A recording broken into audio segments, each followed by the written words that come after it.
A los 65 años, me enamoré de la pintura, no para hacerme famosa ni por alguna gran ambición. Solo quería recuperar algo que siempre fue mío. Me apunté a una clase de arte en el Centro Cultural del barrio. 15 euros por sesión, 3 veces por semana. A los mayores nos hacían un descuento. Pensé que las personas más cercanas a mí lo entenderían y me apoyarían. Ninguno lo hizo. Mi hijo Marcos me miró frunciendo el ceño. Mamá, 15 por clase. ¿Te das cuenta de que lo que gastas en una semana cubriría perfectamente una clase de programación para Iván? Antes de que pudiera contestar, su esposa Clara, con el pequeño en brazos, intervino. Exacto.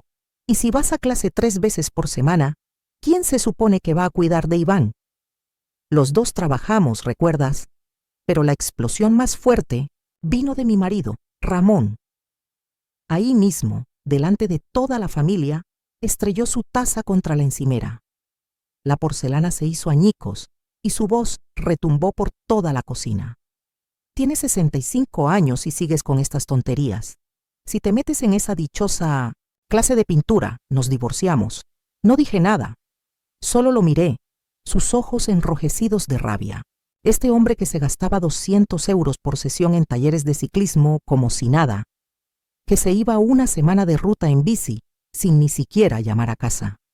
Y ahora que yo quería hacer algo solo para mí, por una vez, actuaba como si se acabara el mundo. En ese instante algo cambió dentro de mí.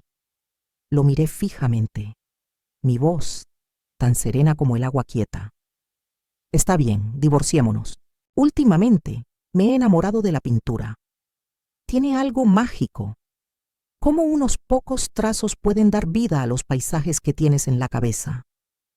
Era como si alguien hubiera abierto una ventana que ni siquiera sabía que estaba ahí. Y de pronto, la luz entraba por rincones que llevaba años sin ver. Resulta que mi amiga Julia ya llevaba tiempo apuntada a un centro de mayores junto a la costa. Me contó que justo allí acababan de inaugurar un curso de pintura, 15 euros por clase, con descuento si te apuntabas a varias. Me sentí tentada de inmediato. En cuanto llegué a casa, compartí la noticia con mi familia, radiante de ilusión. Quiero matricularme en el curso que mencionó Julia. Es en el centro cultural que hay junto a la playa. 15 euros por sesión, 3 veces a la semana. Las clases son por la mañana, de 9 a 12. Y si falto a una, hay recuperación por la tarde de 3 a 5. Ya he rellenado la solicitud. El profesor me dijo que puedo empezar la semana que viene. Iba completamente en serio, incluso un poco nerviosa. Pero en cuanto alcé la vista, el ambiente en la mesa había cambiado. Marcos habló el primero. Mamá, 15 euros por sesión no es poco. 3 veces a la semana, esos son miles al año. Ese dinero podríamos invertirlo en las clases de programación de Iván. Hizo una pausa y luego añadió con un tono de reproche. La economía está ajustada ahora mismo, ya vamos justos. ¿No puedes dejar de tirar el dinero en tonterías así? No tenía intención de responder, pero su comentario me removió por dentro. Justo el mes pasado, había apuntado a Iván a un campamento de desarrollo cognitivo, 200 euros la hora, y alardeaba. No hay mejor inversión que el futuro. El coste de 10 clases mías de pintura ni siquiera cubría una hora de aquello. Así que lo miré directamente a los ojos. ¿Y por qué estirar el dinero solo cuando la clase es mía? Marcos se puso tenso. Vamos, mamá, no puedes compararte con un crío. Él está en plena formación, esto sí que importa. Pero tú, ¿para qué? ¿Acaso vas a hacerte artista profesional? Soltó una carcajada seca. Sé realista. Ya haces bastante cocinando y cuidando de Iván. Entonces Clara se metió en la conversación, dándole palmaditas a Iván en la espalda. Y aunque el dinero no fuera un problema, si vas a clase todas las semanas, ¿quién va a recogerlo y llevarlo? Los dos trabajamos, ¿lo recuerdas? Ya lo había pensado. El horario de mis clases encajaba perfectamente con el del colegio de Iván. No había ningún conflicto. Pero Clara seguía insistiendo, frunciendo el ceño. ¿Puedes garantizar que no te olvidarás? ¿Y si hay una emergencia? ¿Y si el colegio no consigue localizarte? Su tono subía. Entonces tu pequeño sueño artístico es más importante que tu nieto. ¿De verdad vas a ser tan egoísta? ¿Qué clase de abuela hace eso? Me quedé atónita unos segundos, sin saber qué decir. Me giré hacia Ramón, buscando, aunque fuera, un destello de comprensión. Pero en vez de eso, estalló. Agarró el vaso de la mesa y lo lanzó al suelo. El agua salpicó y los cristales volaron por todas partes. Apenas he estado en casa unos días y ya estás montando este numerito, gruñó, levantándose. Sus ojos eran oscuros como el mar antes de una tormenta. Tienes 65 años y crees que ahora es el momento de jugar a pintar. No conviertas tus aficiones ridículas en una misión de vida. Respiraba con dificultad, señalándome con el dedo. Si de verdad vas a hacer ese curso, se acabó. Te vas de esta casa. Y ahí estaban las 3 personas que más quería en este mundo. Uno diciéndome derrochadora, otra llamándome insensible y el tercero amenazando con echarme de casa. Los miré y algo dentro de mí se derrumbó. No de pena, sino de lucidez. Décadas. Había pasado décadas lavando ropa, cocinando, criando hijos, renunciando a mis pasiones, a mi tiempo, a mi libertad. Todo, aparentemente, una broma de mal gusto. Muy bien, dije con voz firme. Divorciémonos. Y lo más extraño fue que al decirlo, sentí ligereza. Durante años, Ramón había usado esa palabra, divorcio, como una soga. En cada pelea, en cada diferencia, la soltaba para romperme, para obligarme a callar, y solía funcionar. La sola idea de envejecer sola me aterraba. Pensaba, por muy mal que estén las cosas, es mejor tener a alguien que estar sola. Pero ahora, por fin lo vi claro. Si la compañía exige que dejes de ser tú misma, entonces la soledad no suena tan mal. Claramente no se esperaba que aceptara con tanta facilidad. Un destello de pánico cruzó fugazmente el rostro de Ramón, aunque intentó disimularlo con arrogancia. ¿Qué? ¿Ahora el equivocado soy yo? Mírate, has perdido la cabeza por una clase de pintura. Solté una risa amarga y cortante y le solté de golpe. Que yo he perdido la cabeza. ¿En serio? ¿Y tú qué? Te gastas 200 euros cada vez en clases de ciclismo, pedaleando bajo tormentas como si fueras a presentarte al Tour de Francia, desapareciendo durante semanas. Y, pues, ¿eso te parece normal? Dime, ¿cuándo fue la última vez que cuidaste de esta familia siquiera un solo día? Mi voz se quebró a mitad de frase y los ojos me ardían. Porque soy humana. Y sí, también me duele. Me he pasado media vida llevando esta casa, compaginando, todo, renunciando a todo, solo para que ahora me digan que ni siquiera merezco un pasatiempo sencillo. Marcos, al notar que estaba afectada, se acercó y me llevó aparte. Tenía el ceño fruncido y el tono tenso. Mamá, ¿cómo puedes compararte con papá? Él ha trabajado toda su vida, se ha dejado la espalda por esta familia. Solo quiere disfrutar un poco ahora. ¿No es justo? ¿Y tú? Continuó. Has estado en casa todo este tiempo sin hacer nada. Y ahora de repente persigues un sueño. ¿Qué derecho tienes? Miré a mi hijo, al niño que crié, al que entregué mi vida. Y al escuchar esas palabras salir de su boca, su rostro se volvió extraño para mí. ¿Acaso había olvidado que cuando su padre siempre estaba fuera de viaje por trabajo, era yo quien le daba de comer, quien lo mantenía limpio y seguro, quien estaba en la cocina cada noche, quien doblaba su ropa, quien se quedaba despierta en el pasillo durante aquellas fiebres que daban miedo en mitad de la noche? El año en que no podíamos permitirnos pagar una guardería, me lo llevaba a la fábrica donde trabajaba por horas durante el día. Por la noche hacía turnos de madrugada en una caja de supermercado. Ese invierno me lesioné la espalda y nunca volví a recuperarme del todo. Pero ahora nada de eso importaba. A sus ojos, el padre que aparecía con juguetes y una sonrisa era el que merecía ser recordado. La presencia constante no podía competir con la novedad, y la responsabilidad jamás vencería a una ilusión bien presentada. No discutí más. Me giré y me fui al dormitorio. Empecé a hacer la maleta y entonces me di cuenta de lo poco que realmente tenía para llevar conmigo. Una maleta pequeña, apenas llena por la mitad, igual que mi vida. Décadas volcadas en las necesidades de los demás. Y ahora me quedaban migajas, solo cansancio y silencio. Marcos intentó seguirme, pero Ramón lo agarró del brazo y lo frenó. Ella quiere irse como si fuera una santa. Pues que se vaya, gritó. A ver cuánto dura esa mujer inútil ahí fuera. Me fui a vivir con Julia. Tiene 5 años más que yo. Hace 3, se divorció de su marido porque, en medio de una pelea, él le dio una bofetada. En aquel momento, casi todos dijeron que exageraba. Solo fue una bofetada en una discusión. No es para tanto. Lleváis décadas juntos y eso es lo que os separa.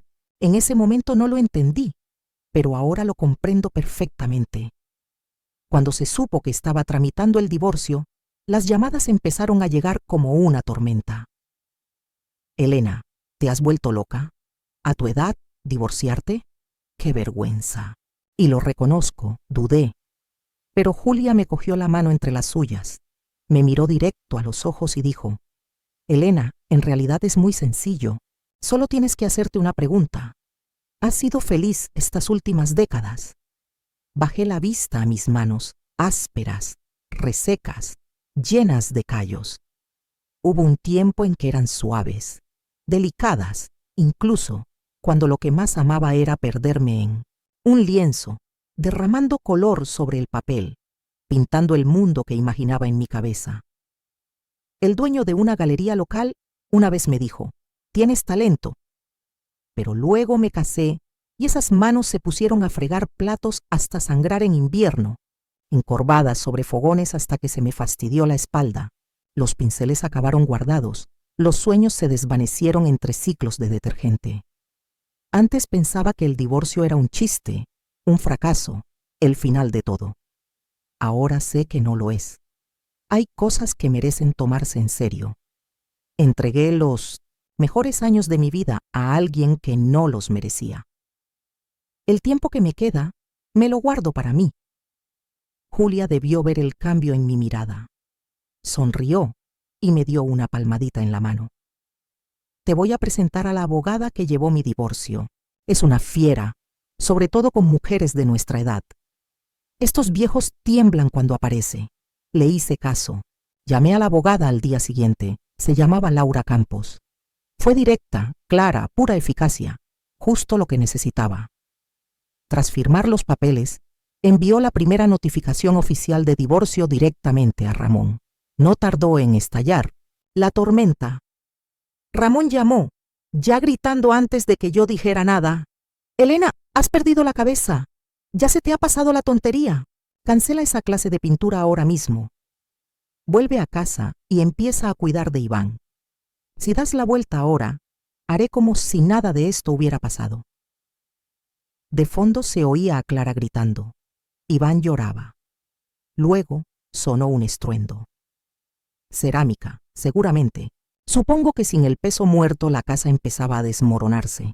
Solté un suspiro y dije: «Ramón, si tienes algo que decir, háblalo con mi abogada. Nos vemos en el juzgado». Y colgué, sin dudarlo. Empecé mis clases de pintura tal como soñaba. 3 sesiones por semana y no falté ni una sola. Cada día pintaba. Cada día mejoraba. Incluso mi profesor no pudo evitar sonreír y decir: «Elena, tienes algo especial. Tus pinceladas tienen más vida que la mitad de los jóvenes aquí dentro». Esa frase me iluminó el día entero. Mientras tanto, Laura seguía adelante con el proceso de divorcio. Ya me había avisado desde el principio. Habéis estado casados mucho tiempo, hay muchas propiedades en común, muchas cosas enredadas. Si llega a juicio, esto podría alargarse 1 año, quizá 2. Yo iba preparada para una batalla larga. Lo que no esperaba era lo rápido que contraatacaron. Ese día entré en el edificio del campus como siempre, hasta que me detuvieron en recepción. Elena, lo siento mucho, dijo con suavidad la joven recepcionista. Tu matrícula ha sido cancelada.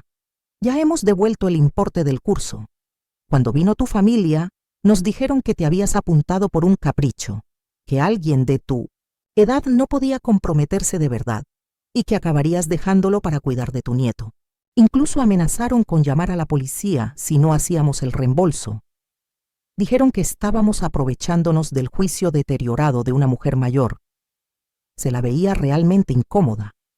Nos pusieron en una situación muy delicada. Espero que lo comprendas. Me quedé paralizada. Luego, a través de las puertas de cristal, los vi. Ramón y Marcos esperando como si lo hubieran planeado al milímetro. Marcos se acercó sonriendo, como si me hubiera hecho un favor. «Mamá, se acabó la clase. Vámonos a casa». El rostro de Ramón seguía con esa amargura constante. Si mi hijo no hubiera tenido esta idea, vete tú a saber cuánto más habría seguido con esa tontería. Todo se volvió opaco de repente.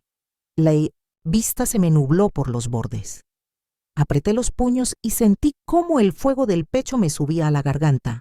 Me zafé del brazo de Marcos y los miré a ambos, con voz firme, lo bastante alta para que todo el mundo me oyera. ¿Quién os ha dicho que voy a volver a casa con vosotros? Me giré hacia Marcos.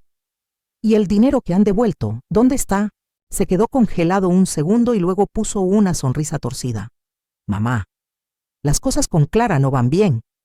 Ella exigía un regalo, no lo soltaba, así que usé el reembolso para comprarle un collar. Venga, somos familia. No empecemos a discutir por chorradas. Solté una risa helada. Ah, claro. Cuando quieren mi dinero, somos familia. Pero en cuanto hago algo por mí, de repente soy egoísta, insensible, irresponsable. La típica doble vara de medir. No perdí ni un segundo más. Saqué el móvil y marqué 3 cifras. Has cogido dinero de mi cuenta privada sin permiso. Eso es robo. Que lo resuelva la policía. En la comisaría, Marcos aún intentaba salirse con la suya. ¿Cómo que es robo? Soy su hijo. Su dinero es mi dinero, ¿no? ¿Qué va a hacer con una clase de pintura? Si ya tiene 70. Usé ese dinero en algo útil. Ramón permanecía callado, con el rostro de piedra, irradiando tensión como una estufa. Por fin murmuró: Dios, qué vergüenza. No puedo creer que me haya casado con una mujer como tú. El agente nos miró incómodo. Son familia directa, dijo con cautela. En casos así, nos cuesta intervenir. Técnicamente esto entra dentro del ámbito económico doméstico. Pero noté algo en su tono. Entonces, lo que estás diciendo es que si tomó dinero que no le pertenecía a su madre, la ley podría actuar, ¿verdad? El agente dudó un momento, luego asintió. Desde el punto de vista legal, sí, se consideraría apropiación indebida. Sonreí con calma, pero con frialdad. Perfecto, Marcos. Ese dinero del reembolso no era mío. Entonces llamé a Julia. Me había ido de casa tan deprisa que ni siquiera llevaba efectivo encima. Cuando en la clase me pidieron el pago, fue Julia quien lo cubrió por mí. 15 minutos después, irrumpió en la comisaría como un torbellino de fuego y acero, ojos clavados en Marcos. Chaval! Dijo, agarrándole el cuello de la camiseta con una mano. Su voz no era alta, pero cortante como un cuchillo, y congeló la sala entera. Me han dicho que te gastaste el dinero que presté a tu madre en una joya para tu mujer. Julia practicaba karate en su día. Aún tenía los bíceps y la postura para ello. Marcos tropezó hacia atrás, casi chocando con el mostrador. Señaló hacia mí, nervioso. No fui yo quien lo pidió prestado. Fue ella. Reclámaselo a ella. Aquella frase me golpeó como una bofetada. Me quedé quieta, mirando a mi hijo, al niño que crié con mis propias manos, desentenderse sin pestañear. 30 años criándolo y lo único que recibo es: arréglalo con ella, no es mi problema. Julia soltó una risita baja. Usaste el dinero. Compraste el regalo. No quieres devolverlo. Muy bien. Lo añado al parte policial. Abuso financiero a una anciana. Transferencia sospechosa a tercero. A ver lo tranquila que es tu vida cuando marquen el crédito de tu madre y salgas en todas las bases de morosos del país. Marcos se calló. Incluso el agente dijo: legal o no, ella te dio el dinero. Tú lo gastaste. Le debes ese dinero, punto. Finalmente, Marcos se acercó al cajero automático, sacó un fajo de billetes y los contó con desgana una y otra vez, como si los dedos no quisieran soltarlos. Me acerqué, le tomé el dinero de la mano y sonreí. Marcos, no somos familia, no hay por qué ser rencorosos. ¿A qué viene tanto drama? Los rostros de él y de Ramón se pusieron rojos como tomates. Qué curioso, cómo la gente solo entiende el dolor cuando la cuchilla les toca a ellos. Con el dinero en el bolso, Ramón por fin habló. Su voz era áspera, desesperada por recuperar el control. Vale, ya tienes tu dinero. Ahora vamos a casa. Basta ya. Me miró como si le debiera algo. Negué con la cabeza. No vuelvo a casa. Me voy a divorciar. Firma los papeles, Ramón. Vamos a fijar la fecha del juicio y acabemos con esto. Estalló. ¿Divorcio? Es lo único que dices ahora. Eres demasiado mayor para estas tonterías. ¿Te has vuelto loca del todo? Pero yo estaba tranquila, extrañamente tranquila. Ramón, dije en voz baja, no olvides que fuiste tú quien dijo la palabra divorcio primero. Aquello le cayó como un cubo de agua helada. Se quedó inmóvil. Poco a poco aflojó el agarre de mi muñeca. Murmuró algo que no me importó lo más mínimo. Julia resopló y me agarró de la mano. ¿Qué? Ironía, ¿verdad? Dijo. Tenías una esposa y no supiste tratarla. Ahora se va, y resulta que el abandonado eres tú. Vaya espectáculo. Volví a pagar la matrícula de la clase de arte, esta vez sin dudar, y esta vez pinté con aún más determinación que antes. En mí, cada sesión practicaba como si fuera la última. En cada lienzo me dejaba el alma. Una tarde, mientras revisaba mis últimas obras, Olivia, mi profesora, me miró con los ojos brillando. «Elena, hay algo verdaderamente vivo en tu obra», dijo Olivia. Hizo una pausa, luego añadió: «Quiero recomendarte para el concurso de arte Premio Pluma. Es un nombre muy respetado en nuestro campo y es una gran oportunidad para que te vean». Dudé, sin sentirme del todo segura, pero Olivia simplemente sonrió y me dio una suave palmada en la mano. «No te preocupes», dijo. «Está abierto a todas las edades. 65 no es un límite. Mientras tengas talento, pasión y el valor de seguir adelante, la edad no puede callarte. El mundo te verá, tarde o temprano». Sus palabras fueron como una inyección directa al corazón, claras, firmes y tranquilizadoras. En ese momento algo se encajó dentro de mí. Estaba lista. Comencé a prepararme para el concurso. El tema era libre. Lo pensé mucho, con calma. Finalmente, escogí una sola palabra: metamorfosis. Tardé 2 semanas enteras en terminar la obra. En la pintura, una mujer estragada por la oscuridad, su cuerpo enredado en lianas gruesas, gritando, luchando, pero sus ojos nunca apartan la mirada del leve rayo de luz en la esquina superior izquierda. Esa luz apenas se ve, pero es lo único a lo que se aferra. Esa pintura era yo. Mi vida pasada y la nueva que empezaba a vivir, capturadas en un solo lienzo. Cada trazo reflejaba la sensación de asfixia. No era un paisaje clásico, ni un retrato bonito, sino emoción pura. Duelo, rabia, desafío y dolor liberándose de la prisión de una familia que nunca supo verme. Cuando Julia vino a ver la obra terminada, se quedó allí, al principio, con su taza de té, simplemente contemplándola. Pero al cabo de unos minutos, la vi secarse las lágrimas de las mejillas. Me abrazó con fuerza y con la voz entrecortada me susurró: «Elena, te veo. De verdad que sí. Hace falta muchísimo valor para salir del barro a nuestra edad, para volver a ser alguien. No es solo valiente, es extraordinario. Estoy orgullosa de ti. Muy, muy orgullosa. La validación de Julia.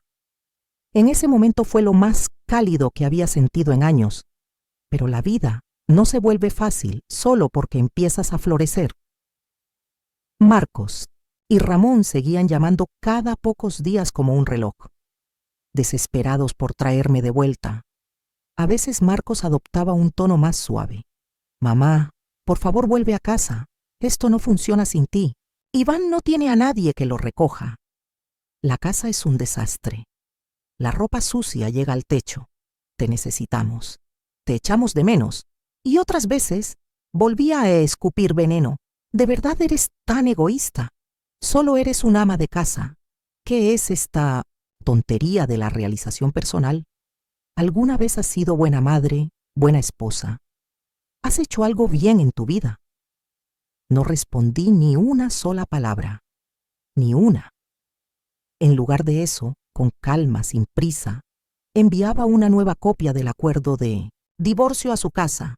Cada vez, el día que envié la copia número 39 del acuerdo de divorcio, Marcos finalmente estalló.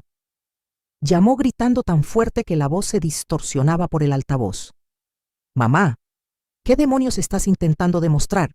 ¿Te das cuenta de lo que este divorcio le ha hecho a nuestra familia? Muy bien, ¿quieres hacernos la vida imposible? Pues no creas que te lo vamos a poner fácil. No le di mucha importancia a aquella frase suya. No hasta la mañana siguiente. Fue entonces cuando el vídeo se hizo viral. El título decía: Mi madre de 65 años abandonó a su familia para perseguir un sueño de pintura. ¿Qué deberíamos hacer mi padre y yo?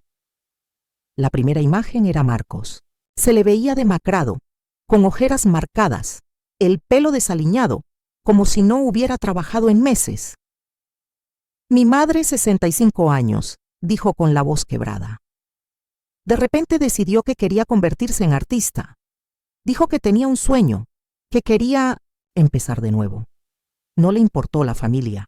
Temíamos que la estuvieran estafando. Se negó a escuchar. Dijo que quería divorciarse. Dijo que no pensaba volver. Mi padre estaba tan estresado. Su tensión arterial se disparó. El hombre que antes salía en bici cada mañana, ahora se sienta en silencio junto a la ventana. El vídeo cortaba a Ramón, envuelto en una manta, mirando por la ventana con una expresión dramáticamente solemne. Marcos se cubría la cara sollozando. Desde que se fue, no hay nadie que recoja a mi hijo. Mi mujer y yo nos ahogamos. Apenas aguantamos. Nuestra casa se está viniendo abajo. Amigos de Internet, por favor, decidme qué hacer. Llevaba años en redes sociales. Tenía algunas cuentas moderadamente populares. Esta vez, hacerse pasar por el hijo desesperado funcionó. Fue un éxito inmediato. Los comentarios llovieron. Pobre chico y pobre padre, enfermando por culpa de una esposa egoísta. Mi madre hizo lo mismo. Se jubiló y desapareció para viajar por el mundo. Le supliqué ayuda con el bebé. Me dijo que necesitaba espacio. Me estoy volviendo loco. Mientras leía esos comentarios, sentía una mezcla de rabia y tristeza retorciéndose en mi estómago. En este mundo, se espera que las mujeres desaparezcan tras sus sacrificios. Que cocinemos, cuidemos, limpiemos, sirvamos a maridos hasta que se nos entumezcan las articulaciones, y que Dios no lo permita si queremos algo para nosotras. Una clase, una pintura, y de repente somos egoístas, destructivas. De pronto somos la razón de que la casa se venga abajo. Ellos no sabían. Todo lo que yo quería era volver a ser yo. Pero el vídeo seguía propagándose. Ya no existe la privacidad. La información se mueve más rápido que las enfermedades. En cuestión de días, habían averiguado mi nombre real, mi dirección, incluso el horario de clases del programa de pintura. Apenas tenía unas cuantas aplicaciones de redes sociales, pero esa semana, mi bandeja de entrada estalló con mensajes de odio. Por mucho que seas mayor, no tienes derecho a hacer lo que te dé la gana. Has arruinado la vida de tu hijo. Cada mensaje era como una aguja clavándose en mis ojos. Incluso la clase de Olivia se vio afectada. La gente empezó a dejar reseñas maliciosas, acusándola de llevar una estafa para mujeres mayores ingenuas. Algunos alumnos se dieron de baja. Llegaron denuncias anónimas en masa. Las valoraciones cayeron en picado de un día para otro. Sentí como si una ola gigante hubiera arrasado con todo lo que había construido. Y justo cuando luchaba por mantenerme a flote, Marcos llamó. Esta vez su voz sonaba soberbia, triunfante. Mamá, parece que Internet no está de tu lado, ¿eh? Quizá es hora de volver a la realidad. Solo tienes que decirlo. Cancelas el divorcio, vuelves a casa, todo como antes, y yo subo un vídeo aclarando todo, arreglado, y luego giró el cuchillo. Seamos sinceros.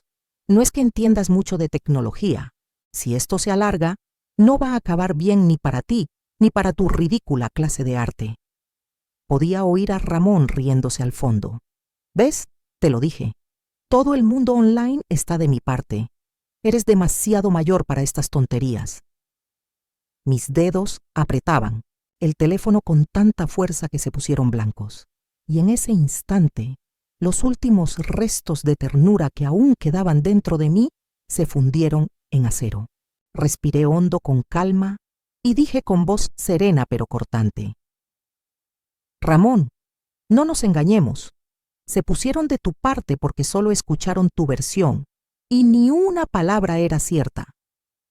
Hice una pausa y dejé que una leve sonrisa asomara en la comisura de mis labios. Y Marcos, ¿quién dijo que no entiendo Internet? Antes no tenía ni idea de redes sociales, pero desde que me mudé con Julia, algo cambió.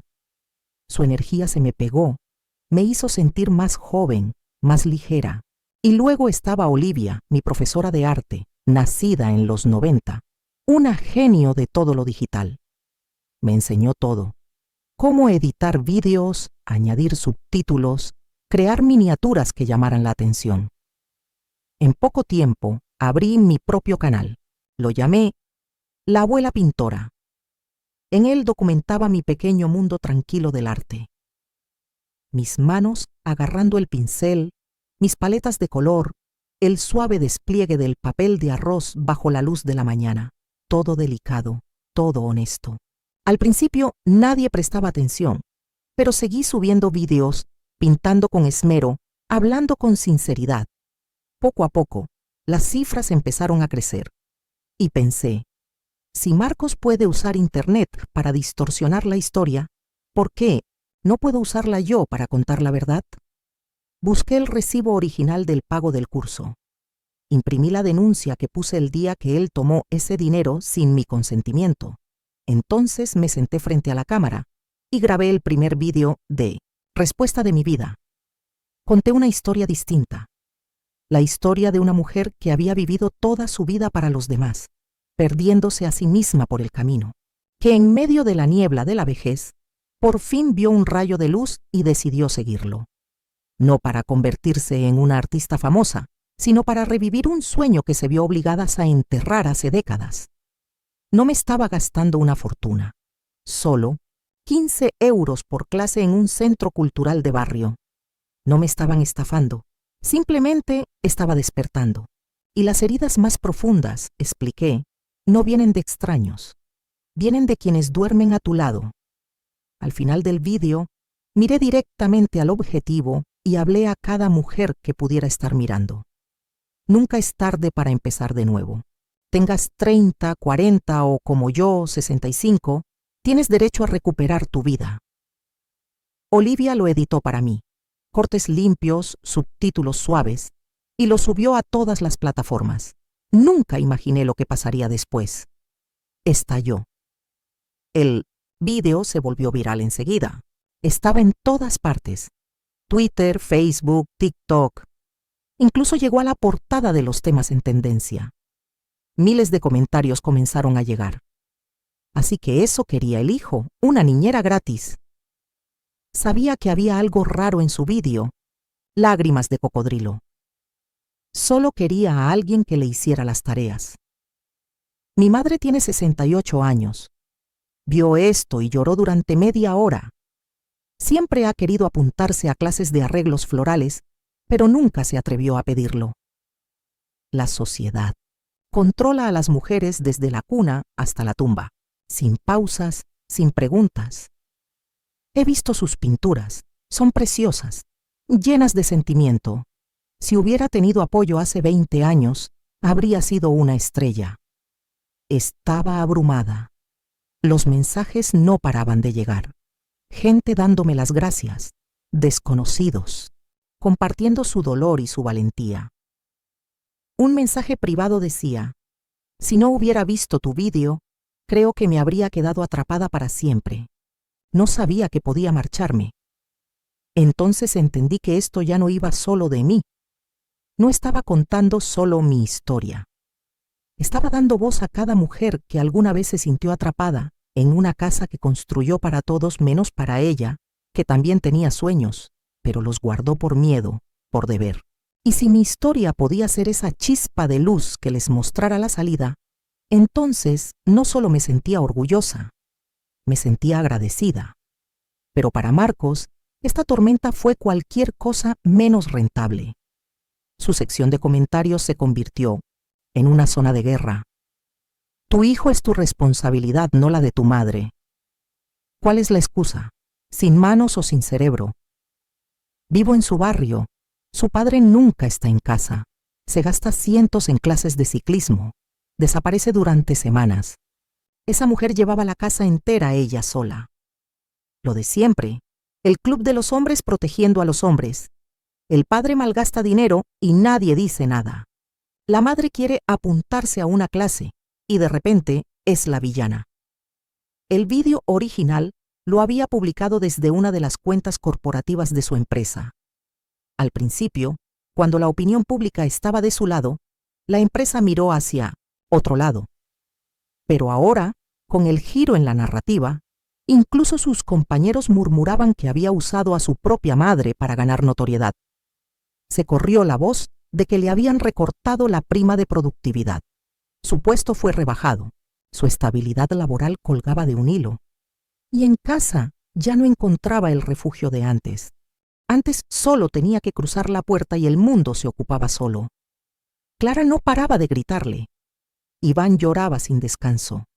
Los pañales, los biberones, los cereales aplastados por el suelo. Marcos por fin estaba saboreando lo que realmente implicaba llevar una casa.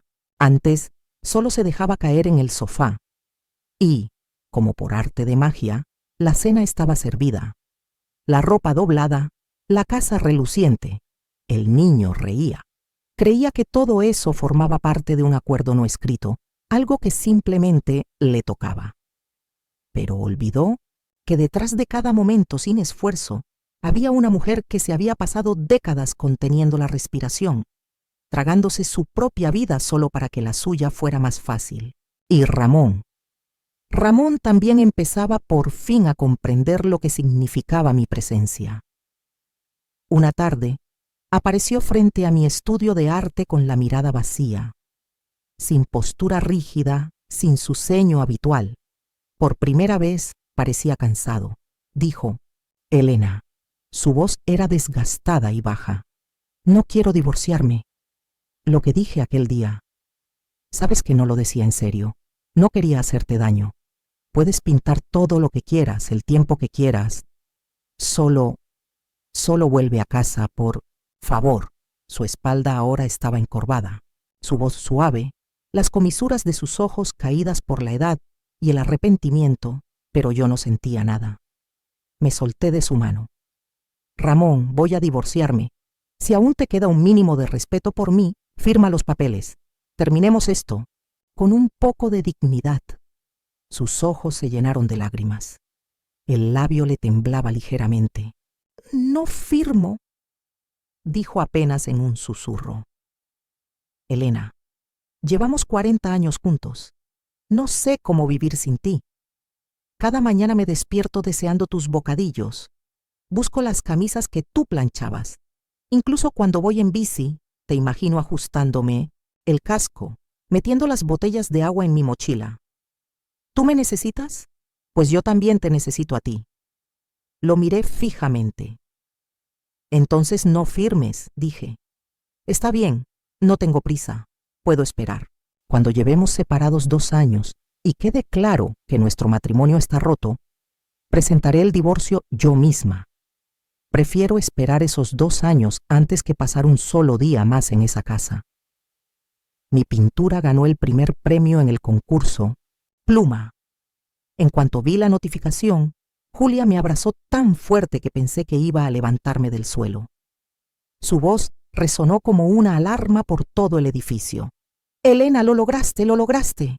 Los ojos de Olivia se volvieron vidriosos y se los secó rápidamente, susurrando. «Lo sabía. Sabía que este premio tenía tu nombre desde el principio». Miré la insignia dorada de primer lugar en la pantalla y por un instante me sentí ingrávida, como si hubiera viajado atrás en el tiempo, a cuando tenía 20 años. En aquel entonces tenía solo 2 mudas, una bolsa de café instantáneo y una maleta llena, en su mayoría de aire. Lo más valioso que llevaba conmigo era un puñado de pinceles desgastados que me había regalado don Felipe, el bibliotecario del pueblo. Sabía que me encantaba pintar. El día que me fui de casa, me dio una palmada en el hombro y dijo: «Elena, estaré atento a tu nombre en las revistas de arte». Llegué a la ciudad con nada más que adrenalina y esperanza. Durante el día trabajaba en una fábrica de conservas. Por la noche, limpiaba mesas en un bar. Las horas entre las 2 y las 4 de la madrugada. Esas eran mías. Ahí era cuando pintaba. Si no pintaba, no podía dormir. Con el tiempo, un galerista local se fijó en mi trabajo y compró una de mis obras. Mi primera venta.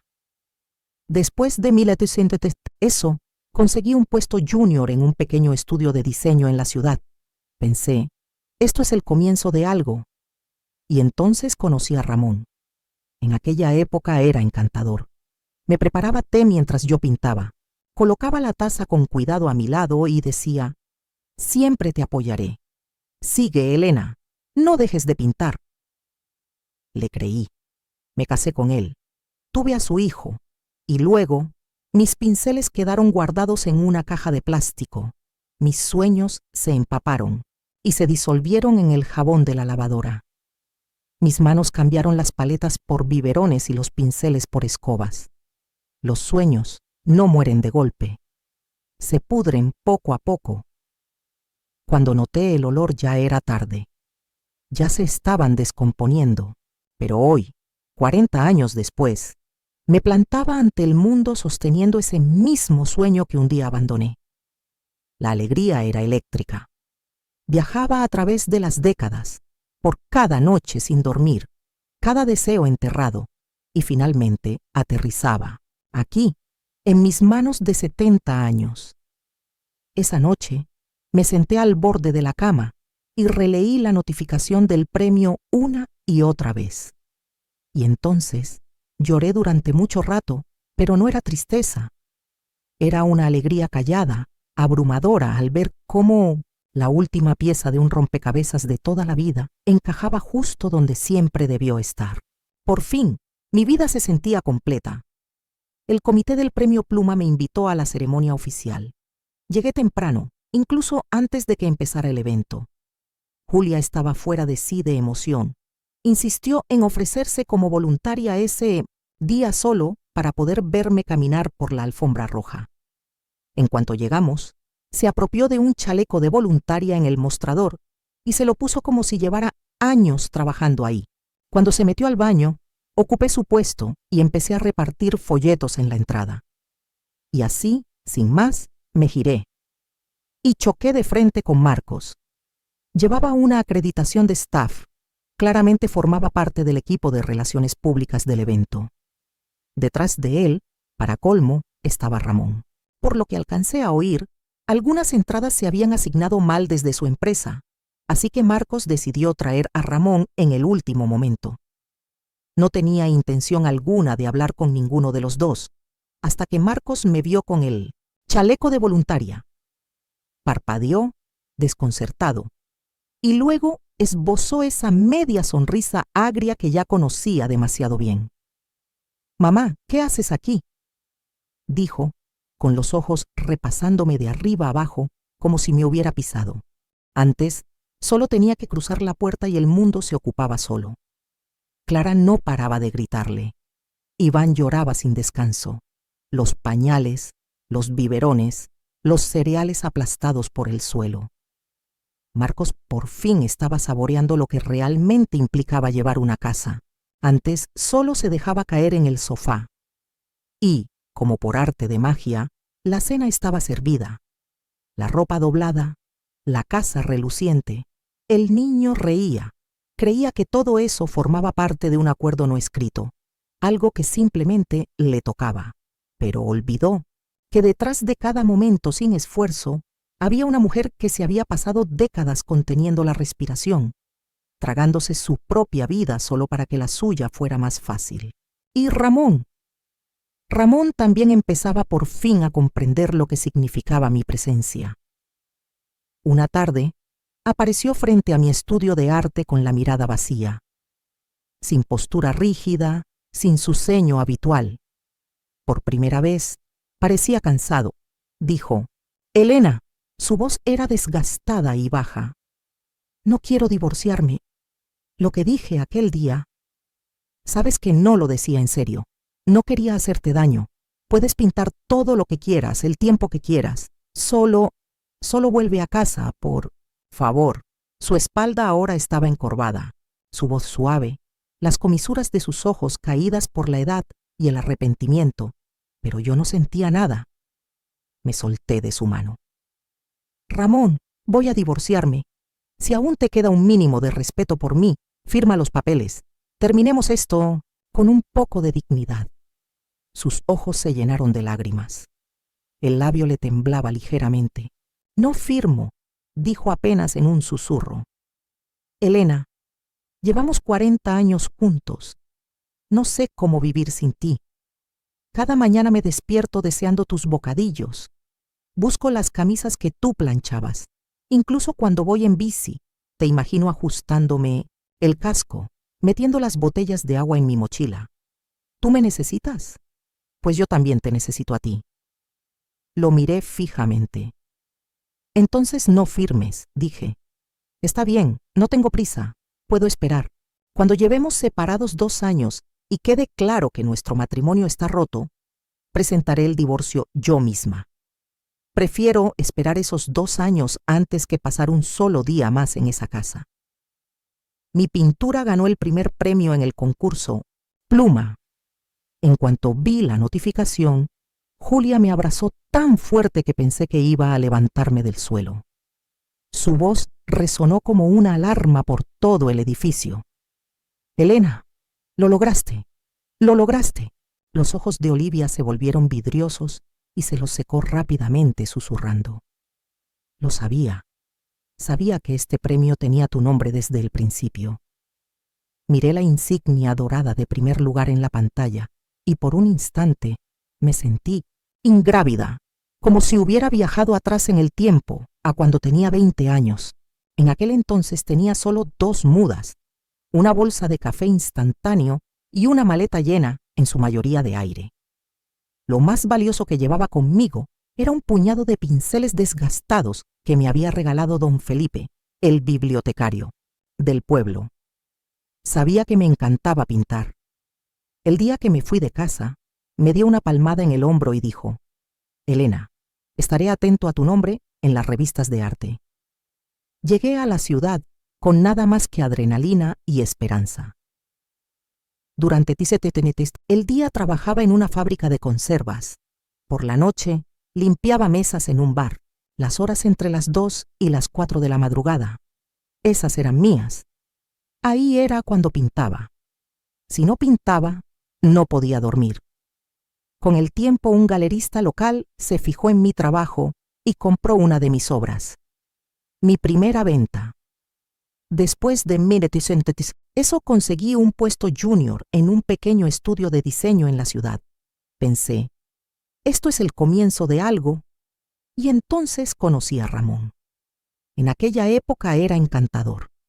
Me preparaba té mientras yo pintaba, colocaba la taza con cuidado a mi lado y decía: «Siempre te apoyaré. Sigue, Elena, no dejes de pintar». Le creí. Me casé con él. Tuve a su hijo y luego mis pinceles quedaron guardados en una caja de plástico. Mis sueños se empaparon y se disolvieron en el jabón de la lavadora. Mis manos cambiaron las paletas por biberones y los pinceles por escobas. Los sueños no mueren de golpe, se pudren poco a poco. Cuando noté el olor ya era tarde, ya se estaban descomponiendo, pero hoy, 40 años después, me plantaba ante el mundo sosteniendo ese mismo sueño que un día abandoné. La alegría era eléctrica. Viajaba a través de las décadas, por cada noche sin dormir, cada deseo enterrado, y finalmente aterrizaba, aquí, en mis manos de 70 años. Esa noche me senté al borde de la cama y releí la notificación del premio una y otra vez.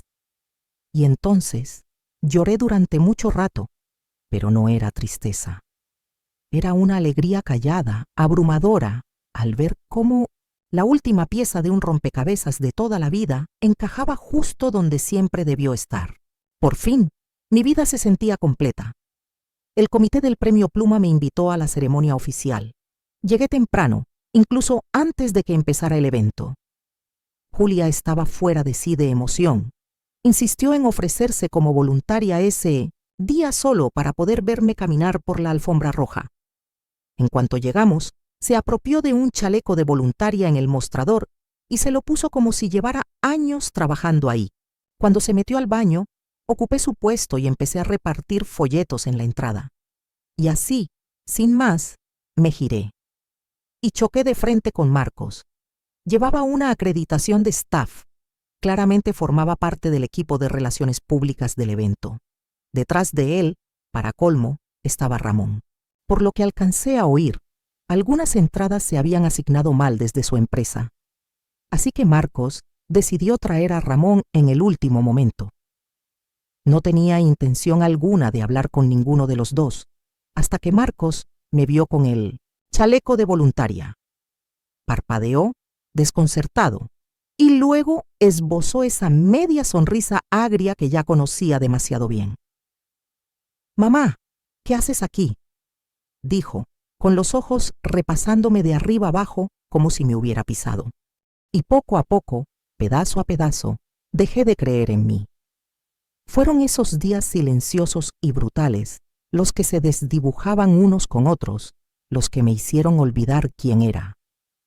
Pero hoy volví a recordar a aquella chica que brillaba cuando tenía un pincel en la mano. Nunca se fue. Solo estaba esperando a ser vista otra vez. Ramón debió recordarla también. Después de que terminó la ceremonia de entrega, se acercó despacio, con las manos frotándose los costados del pantalón, el rostro cargado de una incomodidad torpe. «Elena», dijo en voz baja, «enhorabuena. Siempre te gustó tanto pintar. Supongo que esto significa que por fin conseguiste lo que querías». Luego vino la nostalgia. «Aún recuerdo la primera vez que te vi en aquella galería pequeña. Sostenías un pincel y parecía que tenías luz por dentro. Nunca le había visto nada tan bonito. Si no lo hubieras dejado en su día, si hubieras seguido, te juro que nunca me habría interpuesto». Solté una risa baja, amarga. «Ramón, ¿de verdad no sabes por qué lo dejé? Mientras amamantaba, hacía la colada, fregaba el suelo, cambiaba pañales, me pasaba horas durmiendo bebés. Y cuando nuestro hijo creció, me preocupé por su salud mental, por su alimentación, por sus notas, por su postura. Y justo cuando empecé a respirar otra vez, nació nuestro nieto y todo volvió a empezar. ¿Tú crees que yo elegí dejar de pintar? ¿Y tú dónde estabas? De viaje de negocios, desaparecido durante meses. O abajo, durmiendo en el coche en Mires en Tosendo, vez de subir a ayudar. Te gastabas cientos de euros en retiros ciclistas, buscando libertad, mientras yo me ahogaba con todo lo que tú dejaste atrás. Lo miré directo a los ojos. Tú mejor que nadie sabes por qué lo dejé todo. Su rostro palideció, abrió la boca, como si quisiera decir algo, pero no salió nada, porque ¿qué podía decir? No había defensa. Suspiré y dije lo único que quedaba por decir. Seguiré enviando los papeles del divorcio. Cuando estés listo, fírmalo. Ya has pasado 40 años exprimiéndome hasta dejarme vacía. Al menos haz esto bien. Termínalo. Llámalo karma, llámalo compasión, lo que prefieras. Nunca firmó, y yo nunca volví a esa casa. Dicen que las cosas no fueron muy bien para Marcos después de aquel día tras el telón en la ceremonia. La escena ridícula que montó intentando arrastrarme del escenario como si hubiera perdido la cabeza provocó una investigación interna en su empresa. Lo despidieron. Y así, de golpe la presión se cerró sobre él. Sin trabajo y con las facturas acumulándose, la casa se hundió en el caos. Él y Clara discutían sin parar. Su peor pelea, según me contaron, fue por la insistencia de Ramón en seguir pagando sus clases de ciclismo a 200 euros por sesión. Marcos gritó desde el salón: «Papá, eso es medio año de matrícula para Iván. ¿Qué entrenas ahora para los Juegos Olímpicos?» Ramón no cedió. «Tú apenas traes un céntimo a casa. ¿Quién eres tú para decirme cómo gasto el licenciado mío?» Los dos, que antes eran uña y carne, estuvieron a punto de llegar a las manos. Vaya con la gran alianza padre-hijo. Verás, hombres como ellos solo saben funcionar cuando tienen a quien culpar. Mientras yo estaba presente, podían cargarme con todo: el caos, el estrés, los sacrificios. Se unían en su indignación y me pintaban como la villana. Pero en cuanto dejé de interpretar el papel que esperaban, se volvieron el uno contra el otro. Clara vino a verme no mucho después. Traía a Iván en brazos, lo sujetaba con fuerza. Su voz era apenas un susurro. «Elena, lo siento tanto. Desde que te fuiste, me he dado cuenta de lo duro que es criar a un niño. Todas las cosas que hacías por nosotros, nunca las valoré. No me di cuenta de cuánto llevabas a cuestas. Y la forma en que te hablé», su voz se quebró, cada palabra empapada de culpa. Yo la escuché. No dije mucho. Oí su disculpa, pero no sentí la necesidad de aferrarme al rencor. Sí, me había llamado egoísta, irresponsable, desagradecida. Pero también sabía que ella no había nacido cruel. La criaron con el mismo guión que a tantas de nosotras nos han dado siempre: que criar hijos es cosa de mujeres, que las mayores deben servir, que el sacrificio es lo normal. Ella no inventó esas expectativas, solo las repitió como tantas otras, así que no la culpé, pero sabía que, algún día, estaría justo en el lugar donde yo estuve. Y cuando llegara ese momento, lo entendería. Pasaron 2 años en un suspiro. Ramón y yo nos divorciamos oficialmente. 2 años de separación legal, de distancia emocional, de grietas irreparables, y por fin se acabó. Durante esos 2 años me volqué en mi trabajo. Hice mi primera exposición individual, luego una galería itinerante en San Francisco y otra en Boston. Los críticos definieron mi obra como una mezcla de forma contemporánea y realismo emocional. Había encontrado una voz y un público. Por fin empezaba a ser reconocida. Marcos intentó subirse al carro. Sin trabajo, desesperado, me escribió. Quería una referencia, un contacto, una carta de recomendación para una empresa de diseño con la que yo había trabajado. No lo dudé. Le dije que no, y más allá de eso, hice una declaración pública dentro de mi comunidad profesional. Ya no reconocía a Marcos como mi hijo. Fui clara. Es el hombre que una vez intentó destruir mi vida. Enfurecido, trató de cambiar la narrativa otra vez. Empezó a contactar con medios bajo el titular: «Soy el hijo de Elena Carter». Pero Internet no olvida. No tardaron en rescatar aquel viejo vídeo viral, ese donde me acusaba de abandonar a mi familia por una fantasía. Los comentarios se volvieron despiadados. La llamaste loca y ahora quieres lucrarte con su éxito. Patético. Tu madre se hizo famosa y tú vuelves arrastrándote, previsible. Ella se reconstruyó desde cero y ahora quieres subirte por la escalera que tú mismo intentaste derribar. La respuesta fue inmediata, implacable. En una semana Marcos borró todas sus cuentas. Clara, por su parte, dijo basta, presentó la demanda de divorcio, se llevó a Iván y se marchó. Yo no me metí. Cada persona debe vivir con las consecuencias de sus actos. Y Ramón tampoco tuvo su final feliz. Hace 2 meses, durante una ruta ciclista por la autovía, cayó. Se fracturó la columna. Parálisis completa de cintura para abajo. El médico dijo que no volvería a caminar. Envió un mensaje, preguntó si iría a verle. Julia me lo comentó con delicadeza. Después de 40 años juntos, tal vez solo una vez. Negué con la cabeza. No, no se lo debo. 40 años de dolor ya saldaron cualquier deuda. Tengo cosas mejores que hacer. Tras los premios, a medida que mi nombre ganaba reconocimiento, seguí aprendiendo, seguí creciendo. De clases comunitarias a 15 euros, pasé a clases privadas con mentores de primer nivel. Ahora pago 600 por sesión y lo hago con orgullo. Ya no me pregunto si mis sueños valen la pena. Lo sé, porque ahora todos saben que yo valgo. Hace 2 años no tenía nada, ni dinero, ni nombre, ni plan. Solo un matrimonio hecho trizas y las ganas de ponerme en pie. Hoy tengo mi lienzo, mis aplausos, mi escenario. Y, sobre todo, me tengo a mí.